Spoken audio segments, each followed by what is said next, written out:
ค่อยฮักสาวลาวที่เมืองแปกโปนสวรรค์ค่อยฮักสาวหัวพันคืนนั้นฮักสาวปากสันสาวสวรรค์ก็ฮักสารวันนั้นก็หลงค่อยฮักทุกคนเด้อแต่ถ้าสิถามว่าฮักอีหยังหลายที่สุด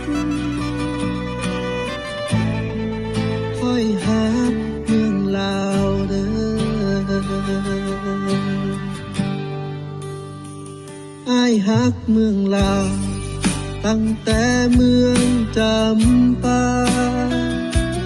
ฮักลาวหลวงพักปางจนไปเวียงจันทน์ไปแขวงอุดมไสต่อจนไปหลวงน้ำท่ากะลงค่อยฮักทุกเมืองเด้อแต่ถ้าสิถา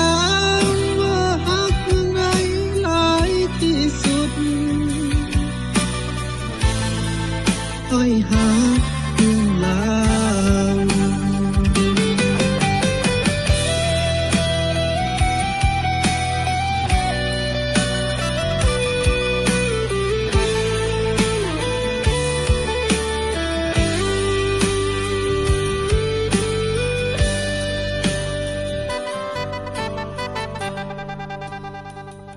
อ้ายฮักเมืองลาว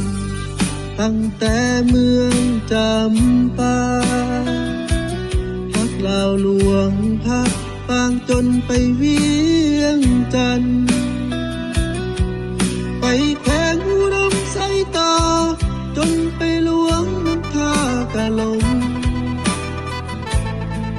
ค่อยฮักทุกเมืองเด้อแต่ถ้าสิถามว่าฮักเมืองไหนหลายที่สุดค่อยฮักเมืองลาว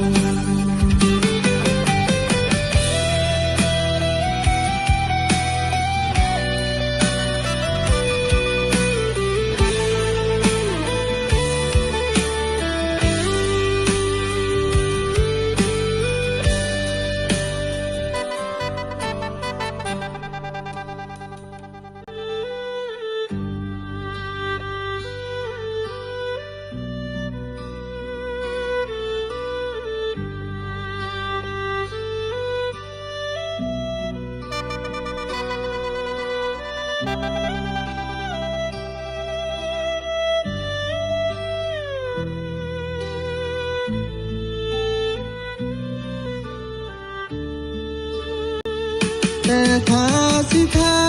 ม